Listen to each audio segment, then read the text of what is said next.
Could we just ask you, in relation to your interview yesterday, some minor suggestions, not too many, that perhaps the awareness of the constitutional line is quite firmly in your head, that you know exactly what the boundaries are. Some people suggesting maybe you've crossed it. Are you conscious of that issue when you're making comments like that? Oh, I'm very conscious of the Constitution, and I take it very carefully.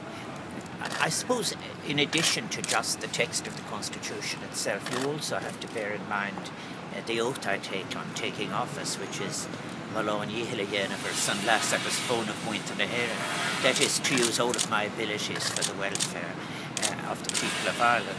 And that is important. And what I was really doing in Strasbourg was addressing a debate that I believe to be very important on the future of the Union at a time of crisis. And I had in earlier, I think, speeches, maybe when I was in London, I think perhaps first, or indeed here at universities in Ireland, I'd spoken about the necessity to have the debate and for public intellectuals to participate in it.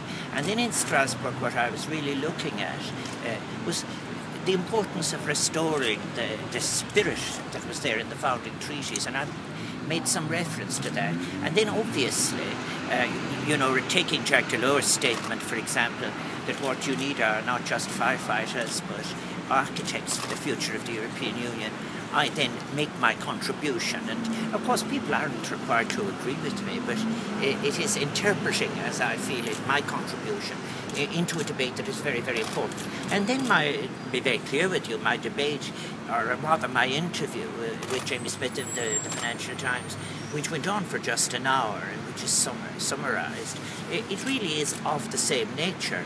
And in the course of that then, I also adverted to what was being written, published and discussed on the different topics, including, for example, a line of discourse that goes from Jürgen Habermas to George Soros. And it's in that sense that I actually made reference to their words and their recent papers in the European debate, and the importance of we all going forward.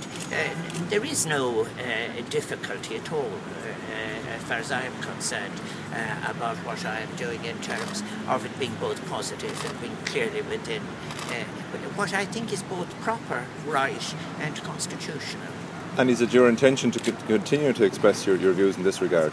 Well, I'm not seeking out issues that are in any sense, if you like, other than what I feel to be necessary ones. You see, I have an opportunity as well, which I value, is that every 6 weeks I meet the Taoiseach, for example, to say if you ask me the question under Article 28 of the Constitution, which says the President shall be kept informed of matters international and domestic.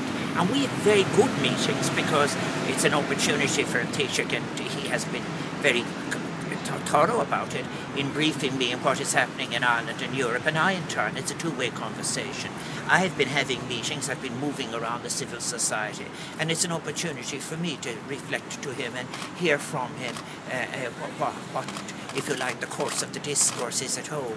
See, that is what it is very, very important.